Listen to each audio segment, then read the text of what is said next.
আমার নাম রাসেল শেখ, আমি বর্ধমান থেকে এসেছি। তো বিগত 3-4 বছর ধরে আমি হেয়ার ফলে ভুগছিলাম। তো ইউটিউব গুগলের মাধ্যমে আমি নিউ রুটের সন্ধান পাই।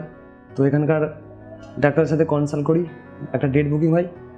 তো সেই ডেটে 3500 গ্রাফট ট্রান্সপ্ল্যান্ট হয়। তো এখন 4 মাস